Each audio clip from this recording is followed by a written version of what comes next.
ನನಗೆ ಗೊತ್ತಿರೋ ಹೇಳ್ಬಿಡ್ತೀನಿ, ಅದ್ರ ಮೇಲೆ ನೀವು ಬೇಕಾದ್ರೆ ಡಿಸ್ಪ್ಯೂಟ್ ಮಾಡ್ಬೋದು. ನಾನೇನು ಹೇಳ್ತಿದ್ದೀನಿ, ಇಲ್ಲಿ ಮುಡಾ ಕೇಸ್ ಬಂದಾಗ ಸಿದ್ದರಾಮಯ್ಯನವರಿಗೆ ಯಾರೂ ಕ್ಲೀನ್ ಚೀಟ್ ಕೊಟ್ಬಿಡಲಿಲ್ಲ. ಡೇ ಒನ್ನಲ್ಲಿ ಯಾರೂ ಕ್ಲೀನ್ ಚೀಟ್ ಕೊಡಲಿಲ್ಲ. ಏನೇನು ತನಿಖೆಗಳಾಗಬೇಕೋ ಒಬ್ಬರಲ್ಲ 3 ದೂರುದಾರರಿದ್ದರು, ಇನ್ಕ್ಲೂಡಿಂಗ್ ಅಬ್ರಹಾಮು, ಇನ್ಕ್ಲೂಡಿಂಗ್ ಸ್ನೇಹಮಯಿ ಕೃಷ್ಣ, 3 ದೂರುದಾರರಿದ್ದರು. ಇದಕ್ಕೆ BJP ಹೋರಾಟ ಮಾಡಿದೆ. ಇಲ್ಲಿಂದ ನೀವು ವಾಕಿಂಗ್ ಹೋದ್ರಿ, ಎಲ್ಲಿಗೆ? ಮೈಸೂರವರೆಗೂ ವಾಕಿಂಗ್ ಹೋದ್ರಿ. ನೀವು ನಿಮ್ಮ ಅಧ್ಯಕ್ಷರೆಲ್ಲ ವಾಕಿಂಗ್ ಹೋದ್ರಿ. ನಮ್ಮ ಪಾಯಿಂಟ್ ಏನು ಅಂದರೆ, ಒಂದು ಪಾಯಿಂಟ್ ಆಫ್ ಅಲ್ಲಿ ಅವ್ರನ್ನೇನಾದರೂ ನೀವು ಅಪರಾಧಿ ಅಂತ ಪ್ರೂವ್ ಮಾಡಿದ್ರಾ? ಸಿದ್ದರಾಮಯ್ಯ ಅವ್ರನ್ನಾಗಲಿ ಅಪರಾಧಿ ಅಂತ ಪ್ರೂವ್ ಆಗ್ಬೇಕು. ನನಗೆ ಕೊಲೆ ಮಾಡಿಬಿಟ್ರು ಅವರು ಇವರು ಅಂತೆಲ್ಲ 100 ಜನ ಹೇಳ್ಬೋದ್ರಿ, ಅವನು ಕೊಲೆಗಾರ ಅಂತ ಪ್ರೂವ್ ಮಾಡಿ ಕೋರ್ಟೆ ಪ್ರೂವ್ ಮಾಡಬೇಕು. ಇಲ್ಲೂ ಅಷ್ಟೇ, ಇವ್ರ ಮೇಲೆ ತನಿಖೆ ಮಾಡಬೇಡಿ ಅಂತ ಇಲ್ಲಿ ಯಾರೂ ಹೇಳಿಲ್ಲ. ನಿಮ್ಮ ಪಕ್ಷದ ಕಡೆಯಿಂದ ಯಾರು ಅಲ್ಲಿ ಹೋಗಬೇಡಿ ಅಂತ ಹೇಳಿಲ್ಲ. ಒಬ್ಬರಾದರೂ ದೂರು ಕೊಡ್ರಿ. ಇದಕ್ಕೆ ಸೆಷನಲ್ಲಿ ಮಾತಾಡೋದು ಬೇರೆ, ಸಿದ್ದರಾಮಯ್ಯ ಮೇಲೆ ಮಾತಾಡಿ ಸುಮ್ಮನೆ ಆಗ್ಬಿಟ್ರೆ ನೀವು ವೇದಿಕೆ ಅಲ್ವಾ? ಸರಿ, I agree, I value it. ನಾನು ಅದ್ರ ಬಗ್ಗೆ ತಕರಾರು ಮಾಡ್ತಿಲ್ಲ. ಇದ್ರ ಬಗ್ಗೆ ನೀವು ನಾಳೆ ಕಂಪ್ಲೇಂಟ್ ಮಾಡ್ರಿ ಕೃಷ್ಣ ಬೈರೇಗೌಡರ ಮೇಲೆ, ದೂರು ಕೊಡಿ. ಈ ಥರ ಜಮೀನು ಕಬಳಿಸಿದ್ದಾರೆ ಅಂತ ಹೇಳ್ರಿ. ಏನು ತನಿಖೆ ಮಾಡದೆ ಬರೀ ಕ್ಯಾಮ್ರಾಗಳ ಮುಂದೆ ಮಾತಾಡೋದು ಏನೂ ಪ್ರಯೋಜನ ಆಗಲ್ಲ ನನ್ನ ವಾದ. ನಾನು ಕೇಳಿದ್ದೆ, ಶಶಿ ಈಗ ಈ NIA ಅಂತೆಲ್ಲ ಬಂತು, ಸ್ಲೀಪರ್ ಸೆಲ್ಸ್ ಇದ್ದಾರೆ ಅಂತ ಹೇಳಿ ದಯಾನಂದ್ ಸರ್ ಅವರು ಇದ್ದಾಗಲೇ ವರದಿ ಕೊಟ್ಟಿದ್ದು ಅಂತ ಅವರು ಉಲ್ಲೇಖ ಮಾಡಿದ್ರು. ಈ ವಿಚಾರಕ್ಕೆ ಸಂಬಂಧಪಟ್ಟ ಆಕ್ಷನ್ ಯಾರ ಕಡೆಯಿಂದ ಆಗಬೇಕು? ಹೋಮ್ ಮಿನಿಸ್ಟರ್ ಆಗಬೇಕು, ಸೆಂಟ್ರಲ್ ಹೋಮ್ ಮಿನಿಸ್ಟರ್ ಆಗಬೇಕು. ಅದನ್ನ ಕ್ರಮ ತಗೊಬಹುದು. ಅವ್ರ ಹೋಮ್ ಮಿನಿಸ್ಟರ್ ಕಡೆಯಿಂದ ಯಾವ ನಿರ್ದೇಶನಗಳನ್ನು ಕೊಡಬಹುದು. ಭಯೋತ್ಪಾದನೆ ವಿಚಾರ, ಕರ್ನಾಟಕ ಸರ್ಕಾರಕ್ಕೂ ಸಹ ಎಷ್ಟು ಹೊಣೆ ಇದೆಯೋ ಪೊಲೀಸ್ ಇದ್ರ ಮೇಲೆ ಹಿಡಿತಾ ಇದೆಯೋ, ಕೇಂದ್ರ ಸರ್ಕಾರಕ್ಕೂ ಅಷ್ಟೇ ಹಿಡಿತಾ ಇರುತ್ತೆ. ಅವ್ರ ಇಬ್ಬರನ್ನು ಸಮನೋಚಿತವಾಗಿ ಮಾಡ್ಬೇಕಂದ್ರೆ IPS ಗಳ ಅಂಡರಲ್ಲಿ ನಮ್ಮ ಪೊಲೀಸ್ ಸಿಸ್ಟಮ್ ನಡೀತಾ ಇರುತ್ತೆ. IPS ನ ನಿರ್ವಹಣೆ ಮಾಡುತ್ತಾ ಯಾರು? ಕೇಂದ್ರ ಸರ್ಕಾರ ನಿರ್ವಹಣೆ ಮಾಡತಕ್ಕಂಥದ್ದು. ಅಲ್ಲಿ ಪೋಸ್ಟಿಂಗ್ ಆಗ್ಲಿ, ಇನ್ನೊಂದು ಮತ್ತೊಂದು ಪ್ರಾಧಿಕಾರ ಎಲ್ಲ ಇರತಕ್ಕಂಥದ್ದು, ಹಿಡಿತಾ ಇರತಕ್ಕಂಥದ್ದು ಕೇಂದ್ರ ಸರ್ಕಾರದಿಂದಲೇ. ಇವ್ರು ಅದು ಹೇಳೋದೇ ತಪ್ಪು. ಇವ್ರು ವರದಿ ಕೊಟ್ರು, ನಾವು ಅದನ್ನ ನೋಡಿ ಇವ್ರೇನ್ ಮಾಡಿದ್ರು ಅಂತ. ನೀವು ವರದಿ ತಗೊಂಡ ಇಲ್ಲಿನ ಒಂದು ವರದಿ ಕೊಟ್ಟ ಮೇಲೆ ಅಲ್ಲಿಗೂ ಒಂದು ವರದಿ ಹೋಗುತ್ತೆ ಹೋಮ್ ಮಿನಿಸ್ಟರ್ಗೆ. ಅಲ್ಲಿ ಇಂಟೆಲಿಜೆನ್ಸ್ ಇರುತ್ತೆ. ಇಂಟೆಲಿಜೆನ್ಸ್ ಅಂತ ಒಂದು ಸಿಸ್ಟಮ್ ಇದ್ಮೇಲೆ ಇಂಟೆಲಿಜೆನ್ಸ್ ಸಿಸ್ಟಮ್ ಅಲ್ಲಿ ಹೋಗುತ್ತೆ. ಅಲ್ಲಿನ ಕ್ರಮ ತಗೊಳ್ಬೇಕಾಗಿರ್ತಕ್ಕಂಥದ್ದು ಕೇಂದ್ರ ಸರ್ಕಾರ. ಕ್ರಮ ತಗೊಂಡು ಎಷ್ಟು ಜನ ಆಗುತ್ತೆ ಎರಡೂ ನಮಗೆ ಎರಡು ಸಮಾನ ಅಂತ ನೋಡಿ.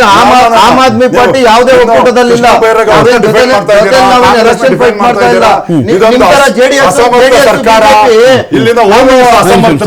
ಜೆಡಿಎಸ್ BJP ಲೋಕಸಭೆ ವಿಧಾನಸಭೆ ಮಾತ್ರ ಮಾಡ್ಕೊಂತೀವಿ, ಸ್ಥಳೀಯ ಸಂಸ್ಥೆ ಮಾಡ್ಕೊಳ್ಳಲ್ಲ ಅಂತ ನಾವೇನ್ ಹೇಳಿಲ್ಲ. ಲೋಕಸಭೆಯಲ್ಲಿ ನಾವ್ ಇದ್ವಿ, ಲೋಕಸಭೆ ಮುಗಿದ ನಂತರ ನಾವು ನಾವು ನಿಲ್ಲೋದಿಲ್ಲ, ನಾವು ಪ್ರತ್ಯೇಕವಾಗಿ ಸ್ಪರ್ಧೆ ಮಾಡ್ತೀವಿ ಅಂತ ಹೇಳಿ ಎಲ್ಲಾ ಕಡೆ ಸ್ಪರ್ಧೆ ಮಾಡಿದ್ವಿ. ಆ ರೀತಿ ತೋರ್ಸ್ಕೊಂಡಿದ್ದೀವಿ ಸಹ. ಸೋತಿರ್ಬೋದು, ಆದ್ರೆ ಏನ್ ನಾವು ಇನ್ನು ಸತ್ತಿಲ್ಲ. ನಾವು ಸಹ ಜನರ ಜೊತೆಗೆ ಇರ್ತೀವಿ, ಜನರ ಜೊತೆ ಸಂಘಟನೆಯನ್ನು ನಾವು ರೂಪಿಸಿ ಮುಂದೊಂದು ದಿನ ನಾವು ನೋಡ್ತೀವಿ. ಈ ದೇಶದ ರಕ್ಷಣೆಗೆ, ಈ ದೇಶದ ನೆಲ, ಗಡಿ, ಜಲ, ಇದಕ್ಕೆಲ್ಲ ರಕ್ಷಣೆಗೆ ನಾವು ಕಟಿಬದ್ಧವಿದ್ದೀವಿ.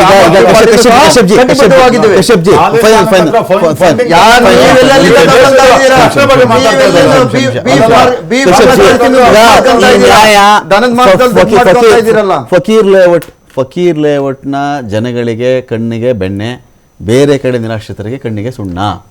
ಇದು ನಿಜಾನ ಆರೋಪ ಮಾಡ್ತಾರೆ BJP? ನೋಡಿ, BJP ಅವರು ಏನಾರ ಆರೋಪ ಮಾಡಲಿ, ಸಂವಿಧಾನದ ಅಡಿಯಲ್ಲಿ ನಾವು ಎಲ್ಲರಿಗೂ ಸೂರು ಕಲಿಸೋದು, ಅವ್ರಿಗೆ ಅನ್ನ ಕೊಡೋದು ನಮ್ಮ ಆದ್ಯ ಕರ್ತವ್ಯ, ಸರ್ಕಾರದ ಕರ್ತವ್ಯ. ಆ ನಿಟ್ಟಿನಲ್ಲಿ ನಾವು ಕೆಲಸ ಮಾಡ್ತೀವಿ. ಇಲ್ಲಲ್ಲ 3.5 ಲಕ್ಷ ಮನೆ ಕಟ್ಕೊಡ್ತಾರೆ ನೋಡಿ. ಅದನ್ನ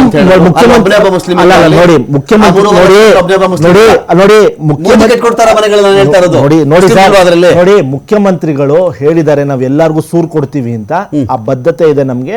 ಯಾಕಂದ್ರೆ ನಮ್ ಜವಾಬ್ದಾರಿ ಇದೆ, ನಾವು ಮಾಡೇ ಮಾಡ್ತೀವಿ. ಅದ್ರಲ್ಲಿ 2 ಮಾತಿಲ್ಲ. 3.5 ಲಕ್ಷ ಅಲ್ಲ, 5 ಲಕ್ಷ ಜನಕ್ಕೂ ನಾವು ಮನೆ ಕೊಟ್ಟೇ ಕೊಡ್ತೀವಿ. ಅದು ನಮ್ಮ ಕರ್ತವ್ಯ. ಮುಂದಿನ ದಿನಗಳಲ್ಲಿ ಮಾಡ್ತಾ ಹೋಗ್ತೀವಿ, ನಾವು ಮಾತಾಡಲ್ಲ. ಒಂದು ಇಂಪಾರ್ಟೆಂಟ್ ಪಾಯಿಂಟ್ ಹೇಳ್ಬಿಡ್ತೀನಿ ಲಾಸ್ಟ್. ರಾಜೀವ್ ಗಾಂಧಿ ವಸತಿ ನಿಗಮ ನಿಯಮಿತ ಜಮೀರ್ ಅಹಮದ್ ಖಾನ್ ಅವರ ಅಂಡರಲ್ಲಿ ಬರುತ್ತೆ. ನೀವು ನಾಳೆ ದಯವಿಟ್ಟು ನಮ್ಮ ಟೀಮ್ ಯಾರನ್ನಾದ್ರೂ ಟಿವಿ ಫೈಂದ ಕಳಿಸಿ. ಹೈಯೆಸ್ಟ್ ಮನೆಗಳು ಕೊಟ್ಟಿರೋದು ಅದರಿಂದ ಮುಸಲ್ಮಾನರಿಗೆ. ನಾಳೆ ನನ್ನ ಡಿಬೇಟ್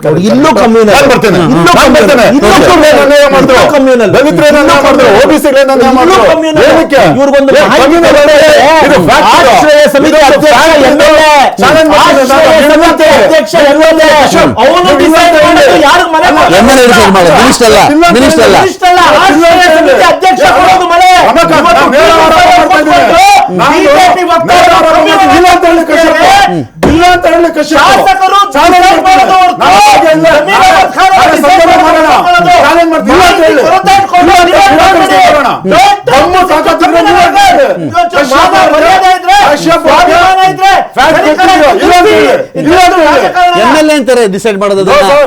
ರಾಷ್ಟ್ರೀಯ ಸಮಿತಿ Sir, ಅಧ್ಯಕ್ಷ ಎಮ್ ಎಲ್ ಎ ಅಂತಾರೆ Sir, ಮಾಹಿತಿ ಇದೆಯಲ್ರಿ? ಕೇಳಿಸ್ಕೊಡ್ರಿ, ನಮ್ಗೆ ಗೊತ್ತಿಲ್ಲ. ಮಾಹಿತಿ ಇದೆಯಲ್ರಿ? ಕ್ರಮ ಇಲ್ಲ ಅಂತ ಹೇಳಿ. ಇಲ್ಲ ಅಂತ ಹೇಳಿ. ಅಡಿಯಲ್ಲಿ ಇಲ್ಲ ಅಂತ ಹೇಳಿ. ರಾಷ್ಟ್ರೀಯ ಸಮಿತಿ ಅಧ್ಯಕ್ಷ ಕೊಡೋದೆಲ್ಲಾಯ್ತು, OBC ಮನೆಗಳೆಲ್ಲಾಯ್ತು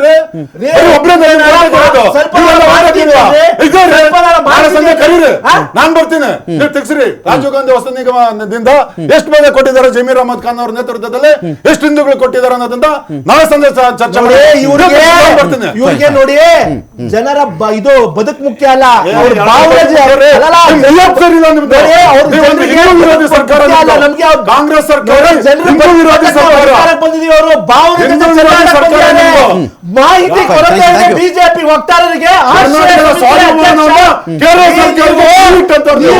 ಯಾವ ಪಕ್ಷದ ಹುದ್ದೆಯನ್ನ ನಮಗೆ ಓಟ್ಗೋಸ್ಕರ ಓಲೈಕೆ ಓಲೈಕೆ ಓಲೈಕೆ. ಕಶ್ಯಪ್ ಅವರೇ, ಥ್ಯಾಂಕ್ ಯು. ಶ್ರೀನಿವಾಸ್ ಅವರೇ, ಥ್ಯಾಂಕ್ ಯು. ಶಶಿ, ಸಾಕಷ್ಟು ವಿಷಯಗಳ ಬಗ್ಗೆ ಮಾತಾಡಿದ್ದೀರಿ. ವೆಯ್ಟ್ ಮಾಡೋಣ. ಇದರಲ್ಲಿ ಸತ್ಯ ಶೋಧನೆ ಸರ್ಕಾರದ ಕಡೆಯಿಂದನೂ ನಡೀಲಿ, ದಾಖಲೆಗಳ ಶೋಧನೆ ಜಾಸ್ತಿ ನಡೀಲಿ. ಇದಾದ ಮೇಲೆ ಮನೆಗಳು ಕೊಡ್ತಕ್ಕಂಥ ವಿಚಾರದಲ್ಲಿ ಕ್ಯೂ ಸಿಸ್ಟಮನ್ನು ಫಾಲೋ ಮಾಡಲಿ ಅಂತ ಹೇಳ್ತಾ ಡಿಬೇಟ್ ಮುಗಿಸ್ತಾ ಇದ್ದೀನಿ. ನಮಸ್ಕಾರ.